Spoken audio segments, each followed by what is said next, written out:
बिस्मिल्लाहिर्रहमानिर्रहीम। अस्सलाम वालेकुम। उम्मीद है आप सब खैरियत से होंगे। कुकिंग क्रिस्पी फूड में आपका वेलकम है। मैं आपकी खिदमत में हाज़िर हूँ एक और ड्रिंक के साथ। मैं आज आपके साथ शेयर करूँगी चुकंदर का जूस, जो कि बहुत ही अच्छा होता है। ये दिल, दिमाग और हड्डियों की सेहत के लिए बहुत ही अच्छा होता है। जल्द को ताज़गी फराहम करता है। और आप अगर बुढ़ापे में जा रहे हो तो आपकी स्किन पे इसके बाल वगैरह कोई चीज़ नज़र नहीं आती। जिस्म में खून की कमी को पूरा करता है। जैसे कि गर्मियां हैं, बहुत ज़्यादा गर्मी होती है, तो इसलिए आप लोगों को ये ज़रूर इस्तेमाल करना चाहिए। और ये जिगर के लिए बहुत ठंडा होता है। जिसके लिए मैंने तकरीबन 2 मीडियम साइज़ के चुकंदर लिए हैं। इसका छिलका मैंने ऊपर से उतार लेना है और इसके बारीक बारीक मैंने पीस बना लेने हैं। ये सलाद में भी इस्तेमाल होता है, लोग इसको सलाद के तौर पे भी इस्तेमाल करते हैं। बहुत ही अच्छी चीज़ है, आपको ज़रूर इस्तेमाल करनी चाहिए।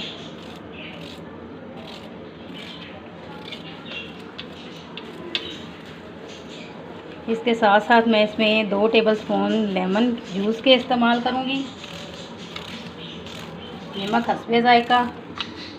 उसके बाद जो चीनी है, 2 टेबलस्पून मैं इसमें चीनी के डालूँगी।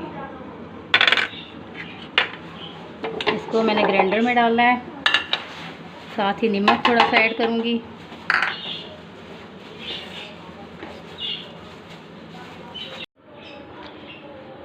दो से 3 अदद हमने ये पुदीने के पत्ते हमने इसके अंदर इस्तेमाल किए हैं। हमने डंडियाँ नहीं डालनी टहनी है इसकी, हमने पत्तों का इस्तेमाल करना है। ये लेमन जूस मैंने आपको बताया है, 1.5 टेबलस्पून मैंने डाला है। 2 टेबलस्पून मैं इसके अंदर चीनी के ऐड करूँगी और 1 गिलास पानी का। इसको मैं ग्राइंड कर लूँगी।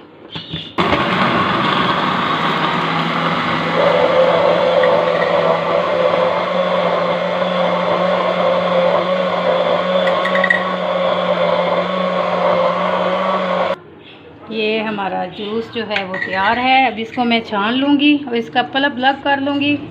जैसा कि आपको पता है इन चीज़ों के अंदर पल्प होता है, तो वो नहीं हम लोग इस्तेमाल कर सकते, इसलिए मैं इसको स्ट्रेनर में छान लूँगी और इसके पल्प को बिल्कुल अलग कर लूँगी ताकि बिल्कुल साफ़ और नीट हो जाए।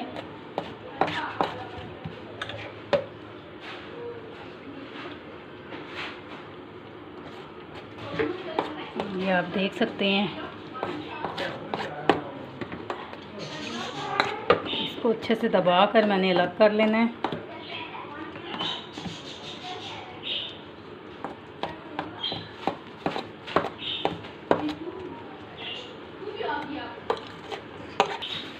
ये सारा पल्प हमने इसका अलग कर लिया है।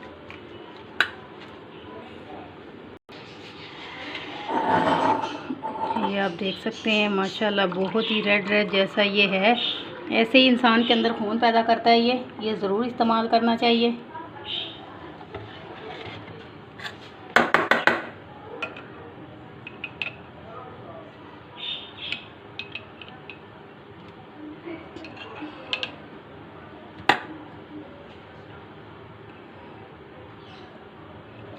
आप हमारी वीडियो को ज़रूर देखिएगा और हमें कमेंट्स बॉक्स में बताइएगा कि आपको कैसी लगी। आप हमारी वीडियो को देखिएगा, लाइक कीजिएगा, चैनल को सब्सक्राइब कीजिएगा। अपनी दुआओं में याद रखिएगा। जहाँ भी रहे खैर आफियत से रहें। अगली वीडियो तक के लिए अल्लाह हाफ़िज़।